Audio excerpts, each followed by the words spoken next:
Hey, and welcome to this Social Church Update. This is your Facebook Thrive Guide specifically for churches.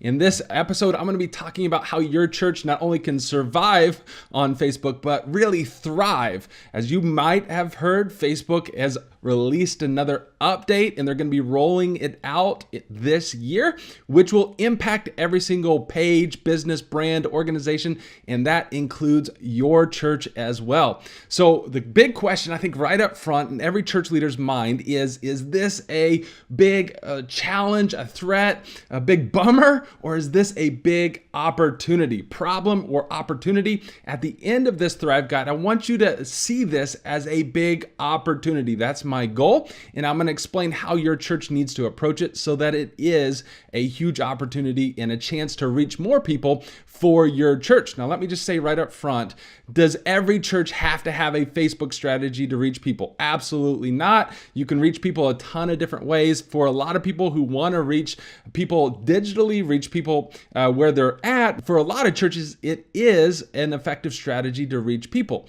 So you need to pay attention if that's going to be part of your strategy moving forward. So let's jump right into this. Real quick, I want to recap what is the update. The best way for you, if this is going to be a big part of your strategy moving forward, is please go read the update directly from Facebook. Read the article, read the post from Mark Zuckerberg, his post right here, and then watch the video at the bottom. There's no better way to get an update than read it directly from the source. It's going to be extremely obvious by the time you've done those three things. It's probably going to take you 10 minutes or less to do it, but it's going to be crystal clear where they're headed for businesses, organizations, and brands. Unfortunately for Facebook and for churches, they wrap churches in as a business. So it is going to affect us, but I'm going to explain in this video how we can kind of really use this as an opportunity and not get roped in with some of the things that business are going to get roped in with. So that's my goal. But please read it directly from the source. It's not a mystery what Facebook is doing. They make it very clear, and it's going to be best if you actually go read the article. And I'll link to the article below here as well. So read it, but to give you some highlights, and my goal is how do you to customize this and add it in the context for the local church, for pastors and church leaders. And so that's what I want to do on this. So recap specifically for churches and a brief synopsis of this. And you got to kind of go back 5-7 years ago, when Facebook pages, business pages really hit the scene in a huge way. Well, if you had 100 people that liked your church's page on Facebook, it wasn't rare for not only for you to reach all 100 of those people with a post or an update, but you oftentimes reached more than that 100 people who liked your page. That's what made Facebook so attractive, and that's essentially the trajectory of a lot of new social platforms and technology. Is those early adopters, that's your best time to get the most reach for the least amount of cost, because they want people to adopt it. As people adopt it, businesses adopt it, then those platforms monetize it. You have to understand how these platforms make money to really understand the game going on here. So you understand that Facebook makes money when people spend time on their site, then they're going to do everything that they can to make people enjoy spending time on Facebook. The moment that our culture shifts away and says, you know what, we're not going to spend time there, we don't enjoy it, their monetization strategy is done. So they've really got to protect that, because that's how they make money. So anything that makes it enjoyable for people to be on Facebook, they're going to promote. And if it's making it a bummer, like spam and just a whole bunch of noise from businesses and ads, they're going to start moving that away from that, because that hurts how they make money. So you got to really understand how they're making money. So if your church plays into that, if your church, and again, I know this is a weird way to look at it, but if your church understands that if you make it an enjoyable experience, Facebook will throw you more traffic because you're helping them reach their goals. That's why they're doing this. But early stages, you reached a ton of people. And then that trajectory from over 100% down to what people are calling Facebook zero, meaning if you have 1,000 people that like your page and your church posts something, now you have the potential to reach a big Zero. So it's gone from over 100% to a few years ago, maybe down to 15%, to a couple years ago, last year, 10 to 3 to 5%. And now experts are saying, you know what? The trajectory is Facebook zero. So that's the big alarm, specifically for businesses and churches, is you could be posting things and nobody who follows or likes your page will see it. So that's the big update. And so I'm going to explain to you how we kind of should approach this as church leaders.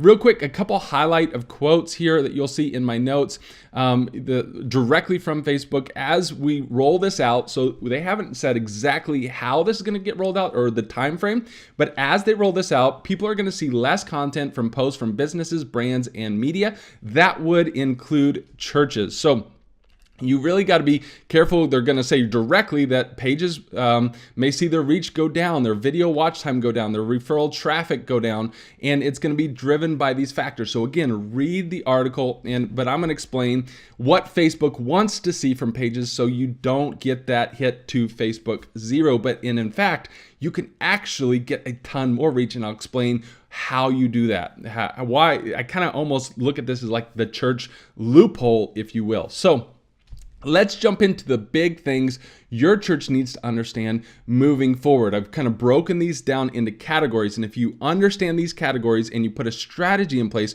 for these categories, I think your reach as a church will actually go up and not down. So let's jump into the first topic. So the first category is what I've labeled conversation, thoughtfulness, interaction, and engagement. This is what Facebook wants to see their platform go to in the future. So if your page can really maximize the conversation going on between real people, the thoughtfulness, the interaction, the engagement happening, if you're spurring that on, you're going to really get a ton of traction because that's where Facebook is going. But by nature, a lot of businesses don't spur a whole lot of conversation, interaction, and engagement. Yeah, businesses and brands often get a lot of passive engagement that Facebook doesn't want. In fact, in their study, that showed that it actually hurts people's well-being, but thoughtfulness and interaction and conversation actually made people healthier. So that's where they're wanting to go with their platform. So your page as a church really has to be geared to driving conversation. You'll see that all throughout the quotes, that if your page can encourage meaningful interactions, you're going to get much more traffic. So you got to quit approaching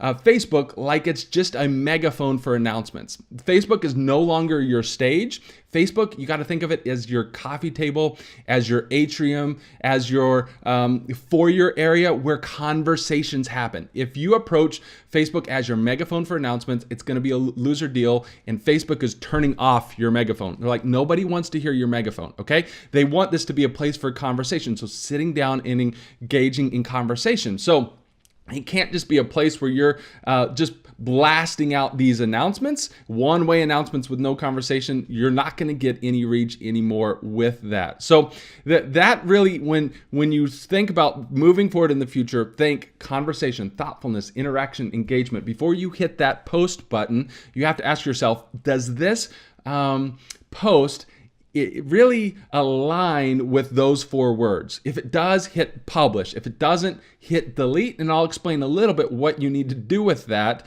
If it's not going on your page, where does that post need to go? That's going to be in another section here in just a second. The other thing to keep in mind is engagement bait. The goal, if you're trying to trick people into engagement, Facebook, their algorithm that you've heard a lot about is now kind of referred to as a learning machine. So it is always changing and it learns. So if you're tricking people into engagement, that you may get that to work the first time, but that trick is not going to work the next time because their algorithm is learning. It's kind of scary, but that's the future of technology. And so, and here's a big principle is thoughtfulness isn't a trick, okay? So if your brand and your posting is thoughtful, that's going to get genuine, authentic engagement. That's what we're looking for. We're not looking to trick people, okay? And I think the body of Christ, the church, our representation on social media should be permeated with thoughtfulness, good quality content. We've got the best content on the planet. We've got the best message, and we don't need to trick people into engagement. So thoughtfulness shouldn't be, really can't be boiled down to a trick. So don't try to use tricks. Now, there are strategies that you can use in and around thoughtfulness, but you shouldn't try to do these latest tricks. It may work once, but the algorithm, the learning machine is going to catch up to you and start penalizing your page. It says that in the fine print. If it catches you doing like these tricks to kind of get around, then it's going to start really throttling your posts. So the next category is what I've titled See First. It specifically talks about this feature in the press release from Facebook, saying that this feature is not going away. Now, you may not be familiar with the See First feature, so I'm going to play a video right now that I've put together for our church that essentially helps people in about 30 seconds understand what this feature is and how to turn it on for their page. So check out this video. Hey church, there's now a very important step you can take to make sure you are not missing our Facebook updates. Just open up the Facebook app on your phone, go to the church's page, click the Following button, and choose See First. Again, click Following, then See First. Once you've completed the steps, let us know in the comments. Then tag a friend in the church so they can do it too. Now you will never miss a post.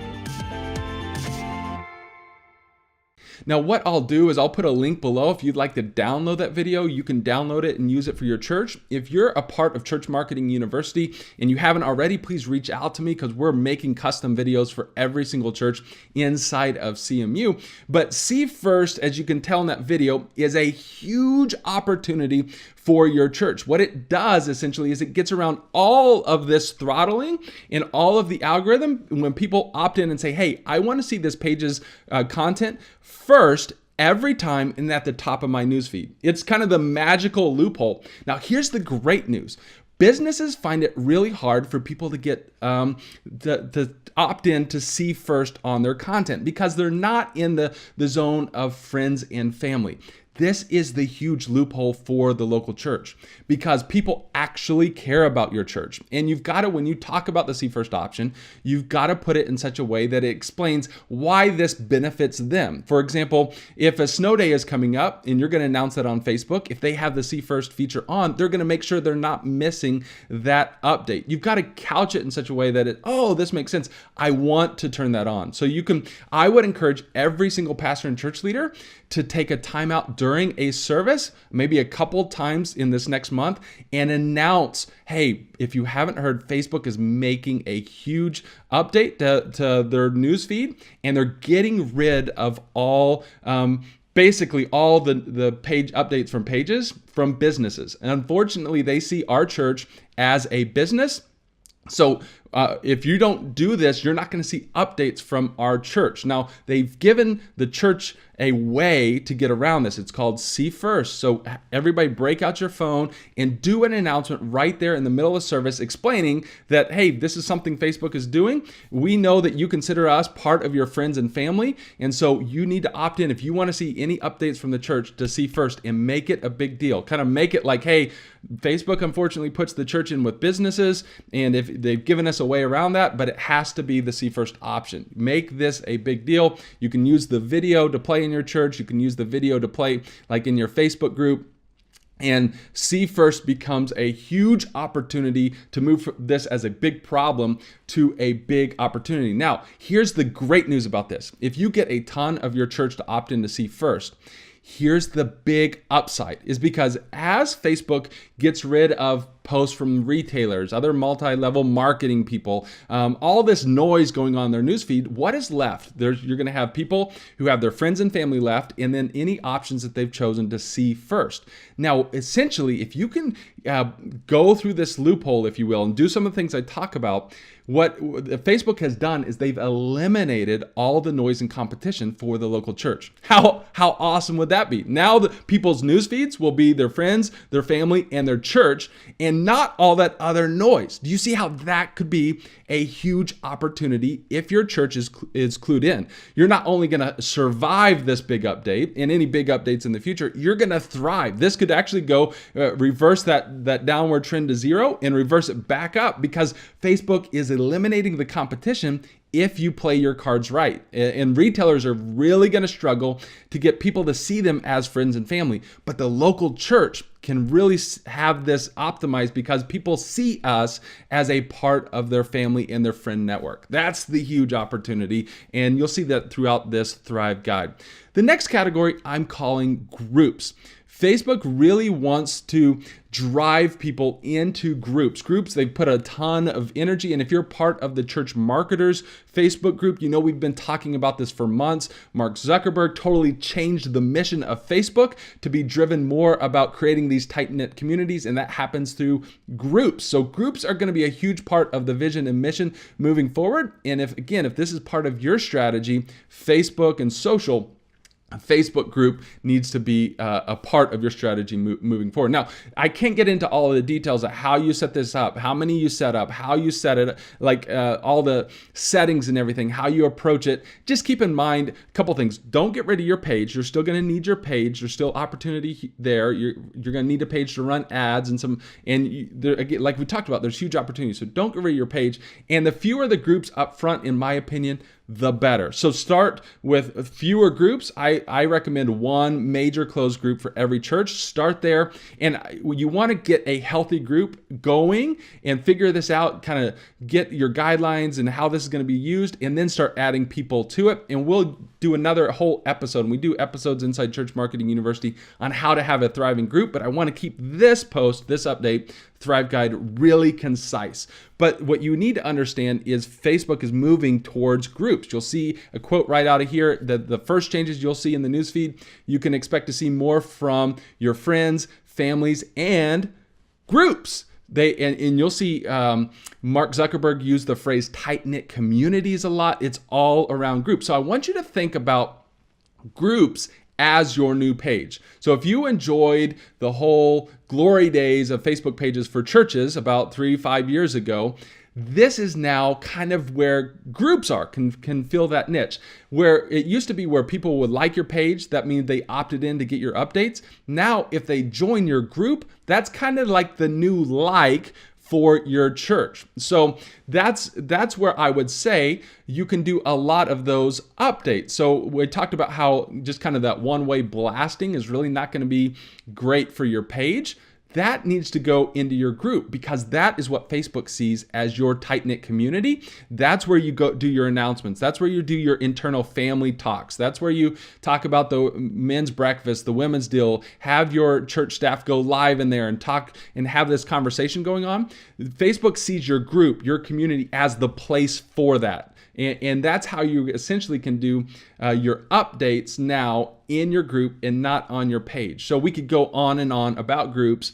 If you want to go deeper, get in the Church Marketers Facebook group, and we talk about a lot, or get in Church Marketing University. So groups are a huge deal moving forward. This next section I want to talk about is called live video. This is going to be one of the best ways that you can get interaction. Remember the top section we talked about conversation, interaction, engagement. What Facebook is saying is they see live video as accomplishing all those things. You'll see here a quote right out of their update that live videos on average get 6 times as many interactions as regular videos. So live video can be huge for your church, and Facebook is going to continue to push this because it's in alignment with where they want to go as their platform. But you can't just do live video. So a lot of churches hear that and be like, okay, we need to start streaming our services. Yes and no. You can stream your services in as much as that they encourage conversation and interaction. Remember this, the whole goal is engagement, not passiveness on Facebook, but engagement, interaction. So if you're streaming your services, you're going to have to start thinking through, how does your live service create conversation and engagement on Facebook as well. So you might build in part of your strategy of streaming your service to increase conversations on the live. So you might, before you even start your service live in the auditorium, you might go live and have a kind of a person talking either live from your stage and start fueling the audience on Facebook to get conversation going. You're just going to have to get creative on how does your live in service encourage those conversations. So even during the message, you might have the speaker address the live audience. When you say, hey, turn to your friend and say X, Y, or Z, what a lot of pastors do, you might broaden that as a conversation and encourage also the Facebook audience to start that conversation as well. So as pastors and church leaders, we're going to have to start thinking differently and not just say, oh, we do live, we just do our services every week.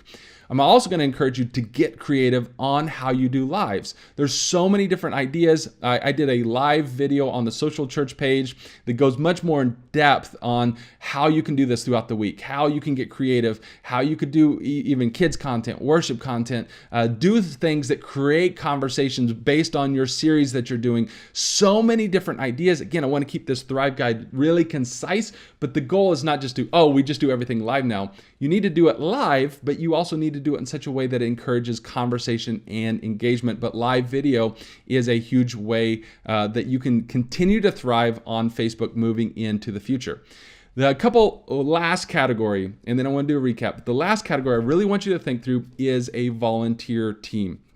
The way Facebook is headed, where this is all about engagement, conversation, thoughtfulness, is you can no longer schedule this out, okay? Which is actually, I think, the great news for churches. This is a wake-up call that social can actually be a great place for relationship building and ministry, and should have been that all along. In fact, but we've kind of turned it into this one-way conversation, which unfortunately to me isn't what ministry is about. I really feel like ministry flows out of relationships. Relationships take time and energy. That's ministry, okay? So the goal on Facebook is no longer this one-way bullhorn communication. The goal is relationships, and that's going to take time. And if you're dumping this all onto one person or to a scheduler, you're going to burn them out, and that's really not how ministry should be approached. So you're going to have to change your thinking around this, and I really think the key to this is building up volunteer teams. And guess what? The key is actually found in the Bible, like everything else, that the goal of leadership of the church is to equip the saints for the ministry. And so part of this is utilizing social to build relationships and flesh out the ministry. And you do that by equipping other people to help you do this. So if you have like a social media manager and coordinator, their role is to no longer just publish that content over and over. Their role needs to be developing a volunteer team to do this. And let me just say, people in your church would love to do this. There, you've got photographers, you've got storytellers, you've got people with talent that could do on-camera interviews, could do lives. People can thrive in this area of ministry if you approach it not as a one-person bottleneck, but that one person needs to see themselves now as leading teams of people. And again, inside Church Marketing University, we've got a volunteers module that will help you develop volunteer teams around anything from communications, photography, social media, live production, teams. What we kind of use the phrase that build themselves. I know it sounds too good to be true, but we talk about how to do that inside of that CMU module. So it's a shift, and you've got to move towards this. And so again, this is another place where businesses won't really be able to compete in this level of developing up this volunteers that can develop these one-on-one relationships going on social media, these conversations going on. So you're going to have to empower a team to have success on this type of approach and not kill your senior leader or your media coordinator or your communications director. It's going to have to be empowering a team. You're also going to want to do a couple things with this team. You're going to want to have people that help you tell stories. You're going to want to empower people that can do some simple videos and photography. Imagery is going to be huge. Empower some people that are fun. The life can show the adventure inside, behind the scenes going on in the church. And maybe what I would call like a social acceleration team. So when you have a post, these people are the ones that immediately jump on. They've got to see first. They know the drill. They get the conversation going. They share it. They like it. They comment on it. it. You're going to need a social acceleration team to really get good at this stuff. So that could be one part of your volunteer strategy. And we talk about how you kind of build out that social acceleration in rings to be effective inside of CMU, but a social acceleration team will be crucial. Another thing that I would really encourage you to do is like a digital hospitality team. So you got to think of yourself in your social platforms, if this is a crucial part of your strategy, like you have a hospitality desk, much like you would have in your foyer if you've got something like a Connect Center. Now, how awkward would it be if people come up to your Connect Center and no one is there? Like you've got visitors and you've got people wanting help, you've got people wanting signing up for events or get more information, and no one is manning your Connect Center. You now have to think of social as needing a digital kind of hospitality Connect Center that is staffed. And again, this is where volunteers are going to be crucial. So if somebody comes up to your post and starts and adds a comment, your digital hospitality team is there. You've got volunteers that don't just answer the comment, but start a conversation from that comment. That's going to be huge. That's a huge insight. Don't just answer a comment. Use every comment as an opportunity to start a conversation. And I see thought leaders in the space pointing to churches and be like, hey, they're doing well. They're doing awesome at this. And I go to their Facebook page and they've got all these comments on their content and none of them are answered. And I'm like, man, even the best of the best, quote unquote, the top of the list, aren't really approaching this the way that they should in order if they want to thrive. So every comment is an opportunity for a conversation on your page. And so that's where your digital hospitality team comes in. They're starting those conversations. They're engaging people. They're starting to develop relationships and invite people. The opportunity is huge for this type of ministry to be happening on social. We've had a church that I work with just this past week that had somebody message in that says, hey, I've been watching your live videos for a year now.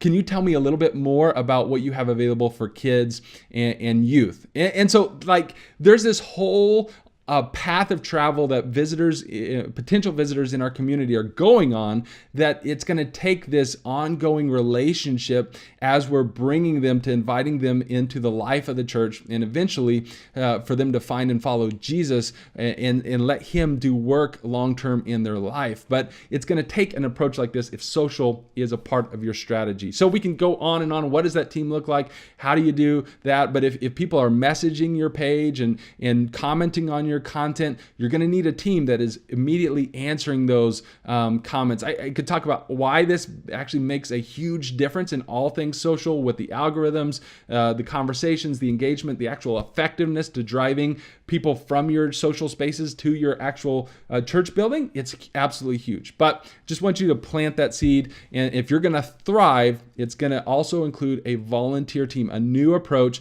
It's not, oh, we just schedule things out. It's no, we're developing up volunteer teams for this aspect of our ministry.